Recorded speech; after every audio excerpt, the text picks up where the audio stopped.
बाहर वबा का खौफ है, घर में बला की भूख है, किस मौत से मरूं मैं, ज़रा राय दीजिए। मैं हूं आपका दोस्त यासिर हुसैन। अगर मेरे चैनल को सब्सक्राइब नहीं किया तो बराए मेहरबानी इसको सब्सक्राइब कर दो और बेल आइकन का बटन दबाना ना भूलिएगा, ताकि हर नई आने वाली वीडियो आप तक पहुंचती रहे।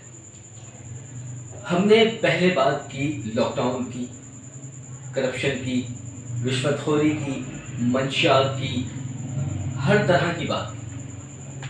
जो बात करी इस वक्त जो लॉकडाउन चल रहा है, जो हमने पिछली वीडियो में बात करी थी लॉकडाउन की, उस हवाले से जो हमने बताया था जो मनफी असरात लोगों पर आ रहे हैं, जो लोगों पे मनफी असरात जो है वो पड़ रहे हैं। ऐसे ही एक फैमिली मेरे साथ मौजूद, उनकी मैं शनाख्त बिल्कुल नहीं बताऊंगा क्योंकि हर किसी की इज्जत नफ्स, मगर उनका डायरेक्ट नंबर दूंगा। जो मुग़य्यर हज़रात उनकी कुछ मदद करना चाहें तो वो उनको डायरेक्ट रब्ता कर सकते हैं। ये फैमिली औरंगी टाउन में किराए के घर में मकीन, उनके घर में खाने को नहीं, मालिक मकान को किराया देने के लिए नहीं। ये जो बिजली में अभी हम यहाँ खड़े हैं, ये बामुश्किल बहुत रिक्वेस्ट करने के बाद 6 दिन का टाइम मिलने के बाद खोली गई। घर में गैस जो है उन्होंने ऊपर बंद कर दी। जो इनकी फैमिली में बीवी, सुहेल और इनके 3 बच्चे किस तरह गर्मी में बिलखते हुए, धूप से सिसकते हुए रहते हैं, ये हम आपको सुनवाएंगे सुहेल की ज़बानी। सुहेल जो है वो पेशे से इलेक्ट्रिशियन है। इलेक्ट्रिशियन के साथ साथ वो अपने तमाम तर काम जो है वो करना जानते हैं, वो ऑलराउंडर है। मैं ताबिश से कहूँगा, ताबिश आप इस तरफ आएँ ताकि पीछे का भी चीज़ें पता चलती रहें। पेशे से वो इलेक्ट्रिशियन हैं। उनका कहना है कि ऑलराउंडर हैं, सारे काम भी कर लेते हैं, मगर जो उनका जो जिसमें वो हुनर रखते हैं वो इलेक्ट्रिक का काम। अब मैं आपकी बात करवाना चाहूँगा सुहेल से, मगर उनका चेहरा नहीं दिखाऊंगा और उनका जो है मैं आपको ये नहीं बताऊंगा कि सुहेल जो है उनकी शनाख्त क्या है। शनाख्त से मुराद कि वो सुहेल, दुनिया में 50,000 लोग होते हैं। सुहेल का बताने का मकसद ये था कि सुहेल की फैमिली किस कदर परेशान है, किस कदर डिस्टर्ब है, किस कदर अजियत से गुजर रही है, और इस अजियत का शिकार वो क्यों हुई जो पिछले 2 साल से लॉकडाउन लॉकडाउन लॉकडाउन लॉकडाउन चल रहा है। इसकी वजह से इनका रोज़गार गया।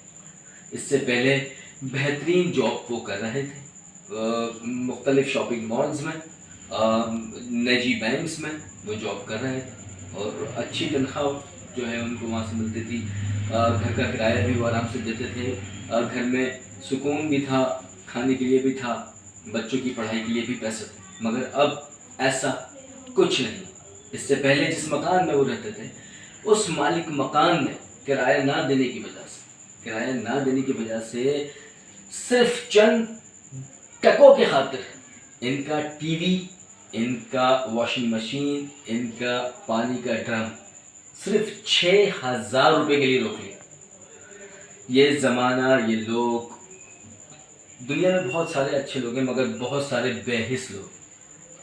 अब मैं मुखातिब करना चाहूँगा सिंध हुकूमत को। आप लॉकडाउन तो लगा देते हैं मगर रोज़मर्रा के कमाने वाले उनको भूल जाते हैं, जो रोज़ाना कमाते हैं, रोज़ाना ख़र्चा लेके अपने घर जाते हैं ताकि उनकी बीवी बच्चे खाना खा सकें। अगर लॉकडाउन लग जाएगा तो वो कहाँ से कमाएंगे, कैसे कमाएंगे, कहाँ से खाएंगे, उनके बच्चे क्या करेंगे, उनके घर में और जो लोग हैं वो क्या करेंगे। अब जैसे अगर सुहेल की हम बात करें तो सुहेल के 3 बच्चे भी अगर इनके माँ बाप भी इनके साथ होते और दूसरे छोटे बहन भाई भी होते तो वो क्या करते, सब ही बिलकते। अभी ये सिर्फ 5 लोग बिलक रहे हैं और मजीद न जाने कितने ऐसे घराने होंगे जो पसे पर्दा उनको वो मंजर यहाँ पे नहीं है। अब मैं सुहेल से गुजारिश करूँगा कि सुहेल आप जो है वो आप बीती बताइए। सुहेल, मुझे बताइएगा कि क्या क्या मसाइल आए हैं लॉकडाउन के बाद से। अस्सलाम वालेकुम सर, मेरा नाम सुहेल है। मैं 2 साल पहले लॉर्डमैन मॉल में जॉब करता था, सीनियर इलेक्ट्रिशियन। 35,000 मेरी सैलरी थी। बच्चों की पढ़ाई के पैसे मिलते थे, बच्चे स्कूल में भी पढ़ रहे थे और वक्त पे किराया भी नहीं दिया करता था। अभी जब से लॉकडाउन शुरू हुआ है मेरे को नौकरी में निकाल दिया गया, उसके बाद मेरा रोजगार अभी तक लगा नहीं है। रोज मेरी हवाई रोजी है, कमाता हूँ तो खाता हूँ, वरना घर में खर्चे होते हैं। आना तो बहुत दूर की बात, बहुत हमारी ख्वाहिश है बच्चों की तालीम। बच्चे तालीम से महरूम हो रहे हैं, रोटी से महरूम हो रहे हैं। सुबह खाते हैं तो शाम का नहीं पता, शाम में खाते हैं तो रात का नहीं पता। इस लॉकडाउन से गरीब मरता जा रहा है, अमीर अमीर होता जा रहा है। अमीर के पास पैसा पड़ा हो उसकी सेहत पे कोई फ़र्क नहीं पड़ रहा। अगर सिंह हुकूमत मेरी बात सुन रही है तो आपसे बड़ी मेहरबानी हुई, आप मुझसे ताउन करो। मैं आपको सारे मसले मसाइल बताता हूँ, या तो हमें मार दो। ये दुनिया जो है ना जीने नहीं देती, तमाशा बनाती है और कुछ नहीं करती। हमें कुछ नहीं चाहिए, ना पैसा ना दौलत, इज्जत से रोटी चाहिए और जॉब चाहिए। अगर ये दे सकते हो तो दे दो, वरना ये लॉकडाउन जो है ख़त्म करो। लॉकडाउन से हमें नुकसान हो रहा है गरीबों को। मेरे जैसे ना जाने कितने लोग होंगे जो इस वक्त परेशान है। मैं तो चलो फिर भी किराए पे रह रहा हूँ, लोग तो पता नहीं रोड फुटपाथ पे रह रहे हैं। अच्छा सुहेल, मुझे ये बताएं कि अगर आपकी नौकरी लग जाती है और तो आपने हम कभी किसी से मदद की ख्वाहिश जाहिर की है या सिर्फ अपनी नौकरी से ही, अपनी तनख्वाह से ही गुजारा किया? हमारे वालिद ने हमारी तरबियत बहुत अच्छी करी, किसी ज़्यादा हाथ फैलाना नहीं बताया। हमने मेहनत से कमाया और इज्जत से खाया। अगर नौकरी मुझे मिल जाएगी तो समझ लो मेरे बच्चों की ज़िंदगी बन जाएगी। अभी तालीम से महरूम है, कल जब ये बड़े होंगे इनको मैं क्या जवाब दूँगा? तो मैं इनको क्यों नहीं पढ़ा पाया? या गवर्नमेंट मुझे बात का जवाब देगी, आप लोग तो 2.5 लाख 5-5 लाख रुपए तनख्वाह ले लो, फिर भी तुम्हारा उसमें पूरा नहीं होता, तो हमारा 15-20 हज़ार में कहाँ से पूरा होगा? ठीक है। तो ये थे सुहेल की बातें जो आपने सुनी। सुहेल का कहना यही है कि मुझे किसी से मदद नहीं चाहिए, मुझे किसी से पैसे नहीं चाहिए, मुझे किसी से राशन नहीं चाहिए, मुझे चाहिए तो सिर्फ एक नौकरी चाहिए। मुझे इस लॉकडाउन में एक नौकरी, एक रोज़गार का बंदोबस्त कर दिया जाए ताकि मैं अपने बीवी बच्चों का पेट भर सकूं और सर छुपाने के लिए एक ऐसा ठिकाना जहां कम से कम किराया हो और मैं अफोर्ड कर सकूं और मैं उनको बासानी किराया दे सकूं। क्योंकि ये बार बार की ज़िल्लत, हर 3 महीने हर 4 महीने के बाद की ये ज़िल्लत, ये बर्दाश्त नहीं होती। सुहेल का कहना है या तो हमें मार दिया जाए, एक ही दफ़ा मार दिया जाए। ये बार बार मारने से हम बहुत मरते हैं।